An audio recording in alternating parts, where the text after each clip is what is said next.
Blake, how you doing? Talk a little bit about the cornerback position. I think from our point of view, there's a lot of unknown there. You've got young guys like Corey and Christian that you're trying to bring into the mix a little bit, and obviously Alan, DJ. Talk a little bit about what you've seen in training camp from those guys. I've seen really a lot of competition. I think Corey and Christian have done a great job. Pushing those two guys that have a little more experience. So, I expect to see all four play on Thursday night and all four play well. But I think the competition has really made, the older guys especially better. I always say competition makes everybody better, and there's no place for complacency to set in. They've definitely pushed DJ and Al. And I feel good about any four of those guys lining up and playing. Coach, we're going to go to Manny Navarro at The Athletic. Manny, if you had a question for Coach Baker. Hey, Coach Baker, I know you guys can go pretty deep on the defense with rotations and everything, but I'm curious which freshmen really have given you confidence that you can play them. It's one thing to put them on the depth charts, another thing to really put them out there. I'm curious which guys you feel most comfortable with in terms of developing to that point. Starting at linebacker, I think Corey Flagg has done a really, really good job. He's very instinctual. He's really serious. He's a student of the game, and from a mentality standpoint, he's picked it up very quickly. The one thing about this year that we keep talking about is depth. I think some of those D linemen are going to continue to develop, especially with Coach Feely in the weight room, but you talk about Elijah Roberts really showing flashes. And then, on the outside, Isaiah Dunson's done some really good things. And Brian Balaam has been phenomenal the entire camp. So those four guys in particular. But like I said, it could be someone I didn't mention might end up starting the fifth game of the year. So it'll be interesting to see how all that unfolds. But I think a lot of those guys just have to continue to develop and get better. I think that, that says a lot to the guys that we have returning on defense as well. And then if I could, as a quick follow, just the middle linebacker job. Obviously, we heard Coach talk about Brandon Jennings and how much he knows the defense and everything. I guess how close was that battle at all with Sam Brooks? And I guess can you speak a little bit to Sam? Because I know he was mainly a pass rusher in high school, how he's still sort of adapted maybe to that linebacker spot. Yeah, it's ongoing. Like I said, honestly, it could be the following week. It could be Sam Brooks. He's had a phenomenal camp. He has so much speed, very instinctual, which, playing pass rusher his entire high school career, you don't know always what to expect, but he's a very instinctual guy.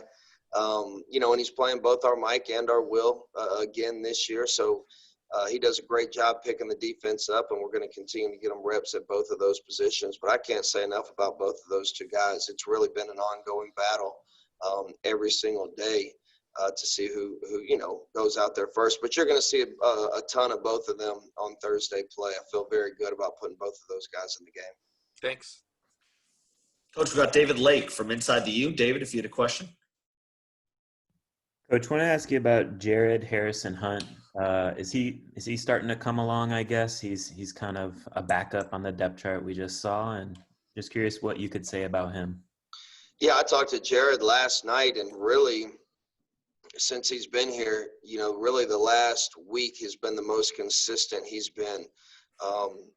He's super athletic, like we always talk about with him, but he's starting to figure it out as far as his technique and his effort on a consistent basis. So I've been really pleased with him, and he is a guy that I could see, he will play a ton of reps on Thursday, but he's going to challenge for a starting job every single week. He's a guy that I feel really good about based off of the evidence I've seen the last week or so in practice.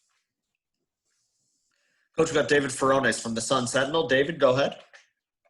Hey, Coach, wanted to ask about the strikers, Gilbert Frierson and Keontre Smith. It's something that's going to come down to pretty much game day for a starter. Is it going to be week to week? And just what you see out of those two guys, what your impressions are of each one. I've been really, really happy with both of those guys. We feel like both of those guys could start for us.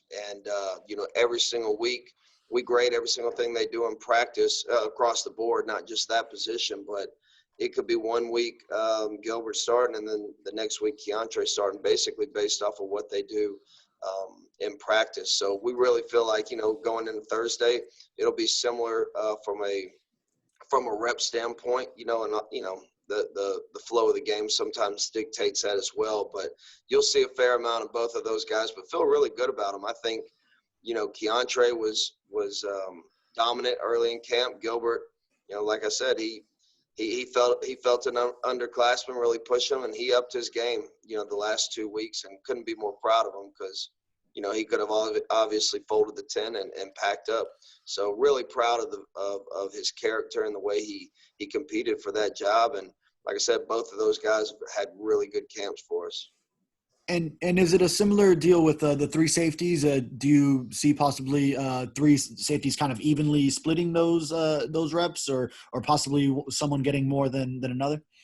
Yeah, I think all three of those guys deserve to play equal. I think they're I've said it before, they can start anywhere in the country, and I mean that. And it's just so much different from last year, where I feel like I'm kind of a broken record with a lot of these positions, where last year I think a lot of the positions were kind of sewn up, but it's just going to make us better. And man, it's tough conversations. You have to sit down and talk to some of those kids, because everybody wants to go out there first, and I get it. It's a big deal to be a starter, but we all have to understand we're tied in and pushing towards the same goal, and they're all going to play the same. So regardless if it's, you walk out there for the first play or the 10th play, don't be discouraged by who goes out there first, because we feel really, really good about all three of those guys.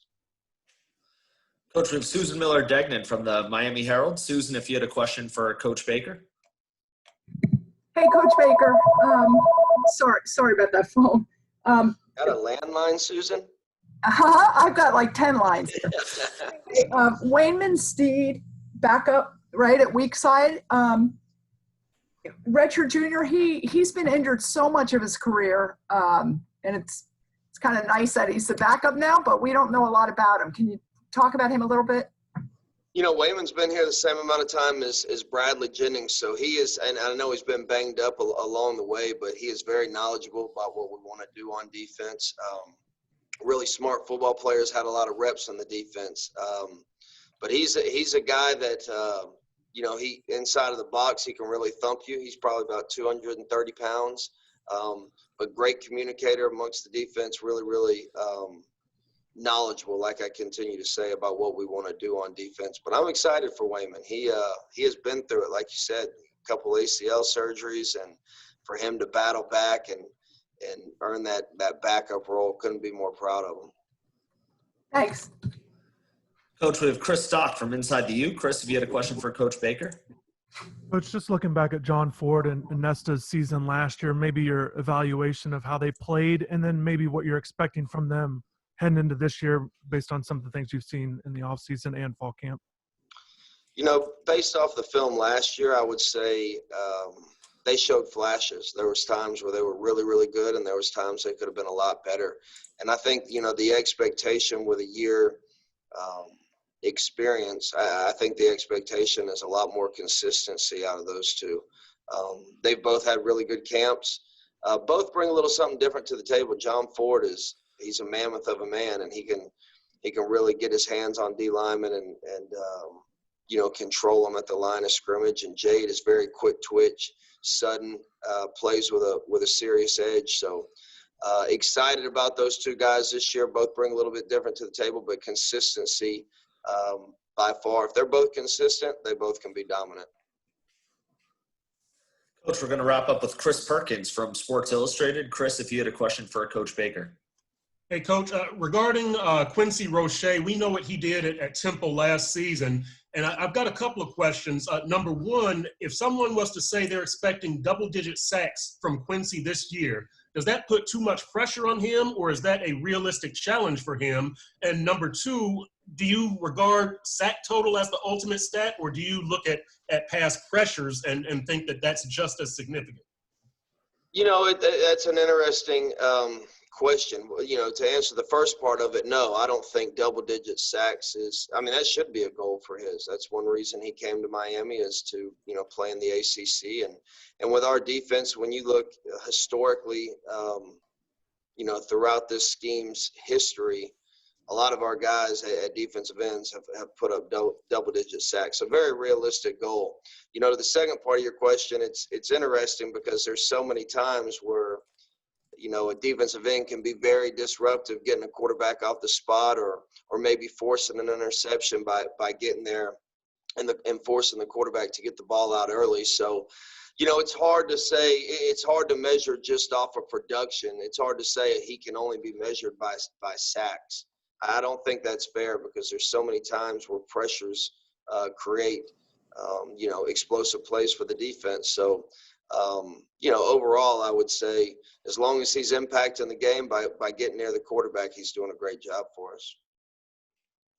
Coach Baker, thanks for spending a few minutes with us today, and I'm sure we'll be talking to you soon. All right, appreciate it. Have a good one. Thank you.